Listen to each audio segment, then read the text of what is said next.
शिक्षकांसाठीच्या TET निर्णयावरील पुनर्विचार याचिकेची तातडीनं दखल घ्यावी यासाठी राज्यातल्या शिक्षक संघटना आक्रमक झालेल्या पाहायला मिळतात। टीईटी प्रमाणेच शिक्षकेतर कर्मचाऱ्यांच्या पदभरतीसह अनेक प्रलंबित मागण्यांसाठी उद्या राज्यातल्या शाळा बंद ठेवण्याचा इशारा देण्यात आलेला आहे।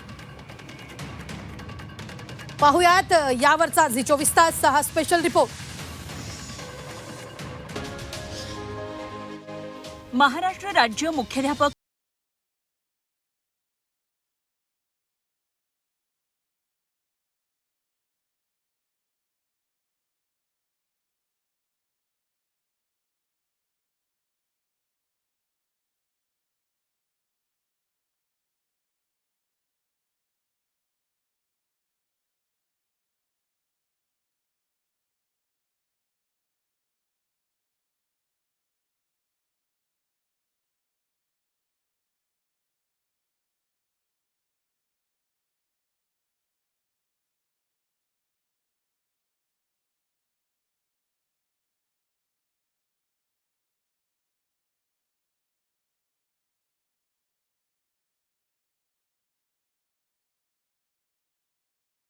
शिक्षक समितीने केलाय।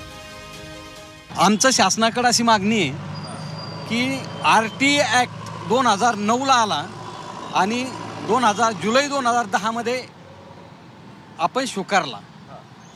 आरटीए ॲक्टमध्ये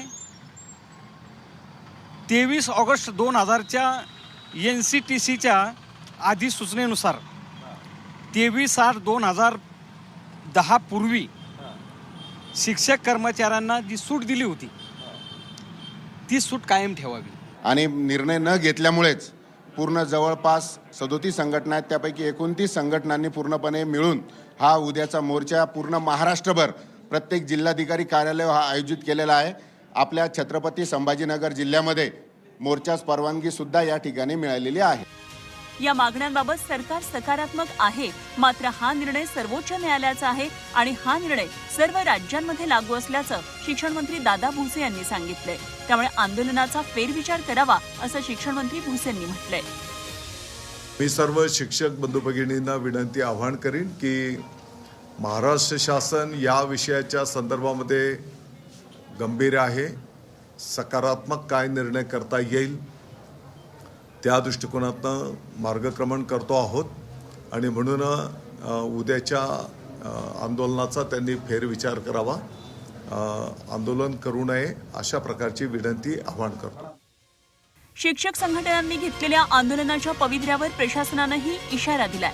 5 तारखेच्या आंदोलनात जे शिक्षक सहभागी होतील त्यांच्या पगारात कपात करण्यात येईल असा इशारा दिलाय।